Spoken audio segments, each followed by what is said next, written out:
Floyd! Floyd! I'll knock you out! He's sick, look at him.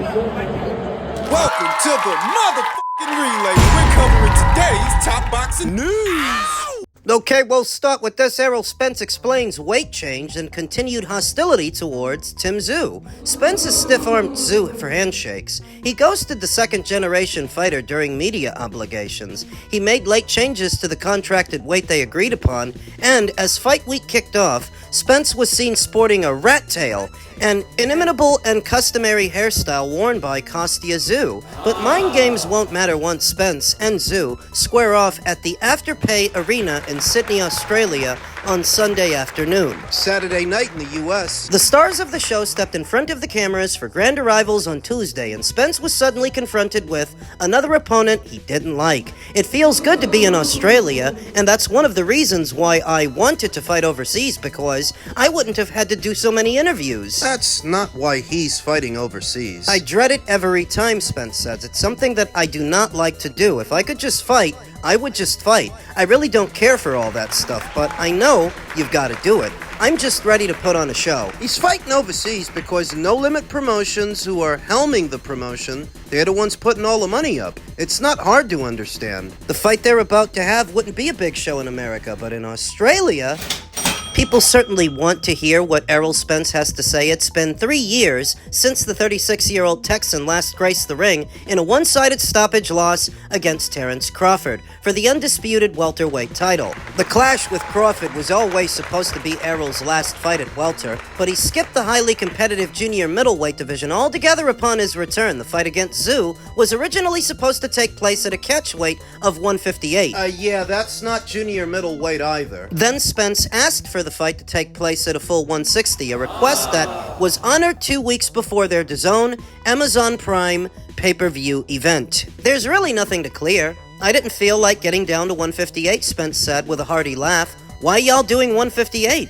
Because y'all think I'm the smaller guy coming up from 147? Just have it at 160. It's simple. That's the weight class anyway. 158 is a catchweight. It is what it is. Let them think whatever they want to think, that I'm struggling to make the weight. They'll see something different the night of the fight. If the weight change was intentional, Spence said growing out the unique rat tail was not. Well, he's the one that asked for it, the weight change. It's always been something I really wanted to do, Spence said. I cut my dreads off, but I wanted the rat tail. Tszyu's father did have one, but I told them it was a coincidence and I didn't do it on purpose, but I'm rolling with it. Spence also discussed another hairy topic in training with new coach Ronnie Shields, especially after recently admitting he wasn't physically ready for Crawford. Well, he was never gonna be. Training camp was hard, Spence admitted. There were times where I just wanted to go home. It took a while for my body to really get adjusted to pushing the pace and going all out.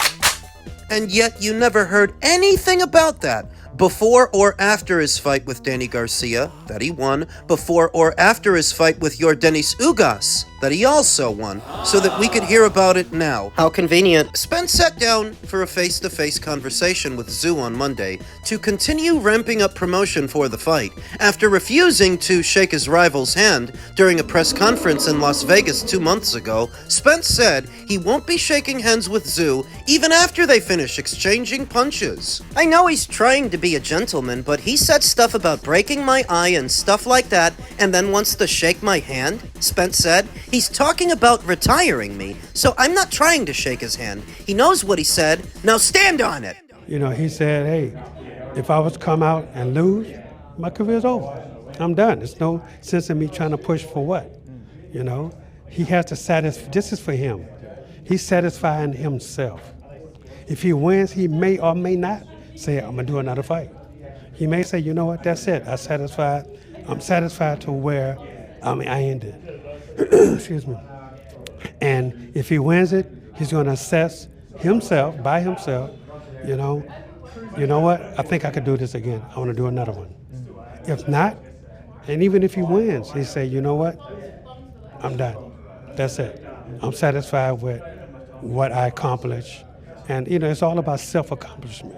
Reading in between the lines, what's the truth in that message? The truth is that even in beating Tim Tszyu in Australia, that doesn't mean that Errol Spence Jr. is all the way back or all the way healed, all the way committed to the sport. If anything, it communicates the opposite when you say, I may or may not fight again, even if I win, because in between 154 and 160, that's not a safe place for Errol. He's not committed. He is approaching the fight with Tim Tszyu half-hearted only because he views Tszyu as a layup, even if he doesn't say it outright. For the millions of dollars they're paying him versus the opponent that he has to go through, It's an easy lick. but there are not a lot of other fights like that in between 154 and 160. So win or lose on Saturday, this may be the last one.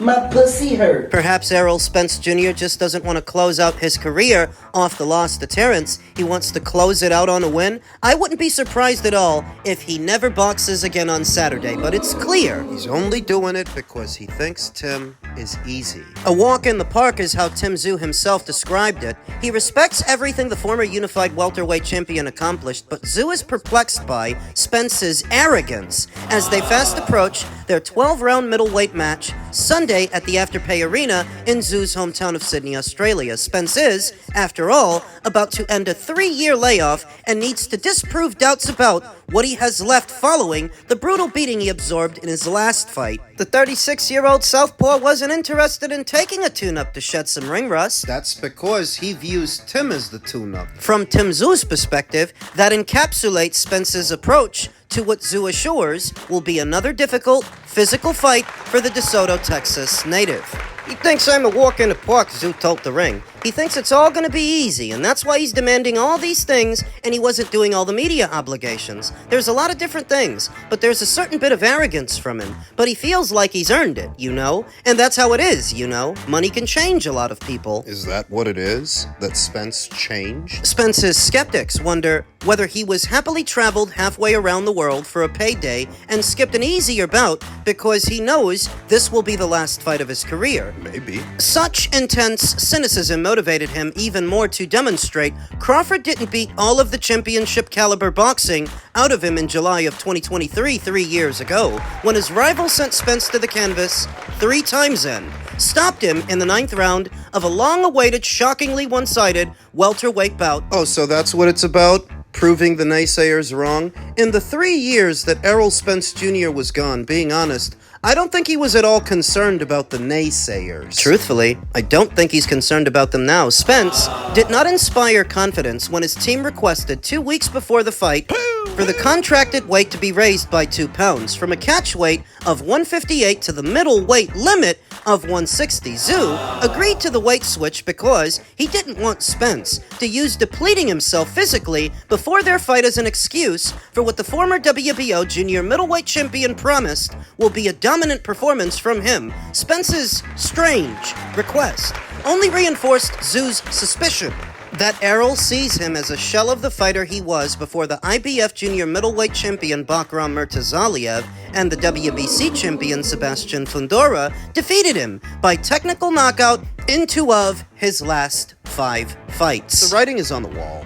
Before we got to this point, Errol Spence Jr. was afforded a direct shot at Sebastian Fundora's WBC title. He instead chose to sit out even longer and come back against the man that Sebastian beat. Come back against Tim. So, what does that tell you? I don't know, man, Tszyu said. I don't know if he's taking it seriously. I hope he has. I hope he really has, because I have. The odds on this main event between Spence and Tszyu are essentially even, though, according to FanDuel. The 31-year-old Tszyu has won 2 fights since he didn't answer the bell to start the 8th round of his rematch with Fundora a year ago at the MGM Grand Garden Arena in Vegas. He beat Anthony Velasquez and Dennis Nerja by UD in a pair of 10-rounders. Those 2 fights took place over a 3.5-month span from mid-December until early April. The comparatively inactive Spence has boxed just twice since his UD points win over Danny Garcia in December of 2020. So what's that? 2 fights in the last 5 years? So he must be very confident if he thinks that he can now travel to Australia to fight Tszyu in Tim's neck of the woods off a 3-year layoff. Confidence to some, arrogance to others, arrogance to Tim. That's how he looks at it. But I think that The difference between Errol being confident and Errol being arrogant is the same difference between Errol winning and Errol losing. If he wins, The ends justify the means, and his confidence is vindicated. If he loses, his arrogance is exposed. Who the hell does he think he is? He thought he could just waltz in there after 3 years of not fighting, off a loss, and beat Tim? so the bookies have got it at even money. That says a lot. Errol Spence Jr., once regarded as one of the very best fighters, best welterweights at least, in the world, now marginally, the very slightest of favorites, ever so slight. Tim's got to jump on him. It's the best course of action. Don't let a boxing match break out. You jump on this guy and jump on him early. Don't give him a chance to settle in and grow into the fight. Make him uncomfortable from the bell. It's what Tim's got to do, what Errol's got to do. Control the space and the pace at which the fight is being fought with your jab, with your lead hand. Don't be in a rush to engage Tim Tszyu, as that's what he needs. What he wants. Now, Errol Spence Jr., historically, has never been a boxer's boxer. He's never been a cerebral fighter per se. He's an action guy, at least he has been up until this point. I think to win this fight, Got to move away from that. in a contest where the main question is, what fighter has more left to give, and what fighter wants it more, Tim is younger than Errol Spence Jr., competed at higher weights for longer than Errol Spence Jr., and I think a victory means more to Tim than it does to Errol. To Errol, he beats a nondescript Aussie fighter. Big deal. To Tim, he beat the great American, the great Errol Spence Jr. The arrogant prick who thought he could waltz into Australia off a 3-year layoff and beat me in front of my hometown crowd. Me! Are Errol Spence Jr.'s abilities as a boxer so many levels above Tim Tszyu's that he can beat him even under these circumstances, or over time have they eroded so much that he's just the shell of his former self and he's about to find that out the hard way? Men's cruiserweight news, I'm sure most of you have heard by now. Jai Opetaia IBF lawsuit demands title reinstatement alleging conspiracy and collusion.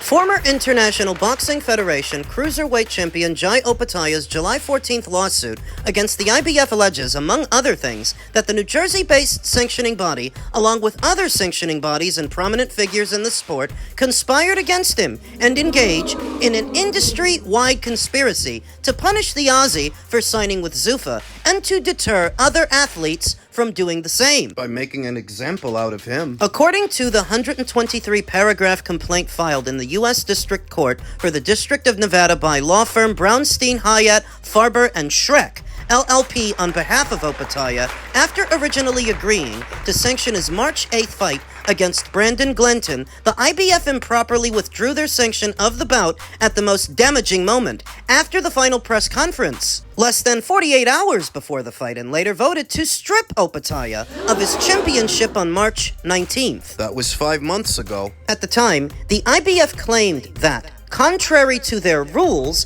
Opetaia was competing in an unsanctioned bout because the marketing materials and press release for the fight against Glenton identified the contest as being for the Zuffa Boxing Cruiserweight World Championship and made little to no mention of the IBF. The IBF say that Zuffa is not an organization they recognize as an official sanctioning body. Opetaia, who went on to defeat Glenton by wide UD, and his lawyers paint the incident in a very different light. After the president of the IBF, sitting in his home, allegedly felt embarrassed because of the IBF's belt placement during a press conference at an arena in Vegas, the IBF, encouraged by boxing's established other sanctioning bodies and promoters, abruptly punished Jai. So it looks. The IBF withdrew its sanctioning 48 hours before the fight after accepting payment, and despite approving Zuffa Boxing's involvement from the start, Jai was placed in an impossible position: pull out of the fight he had spent months training for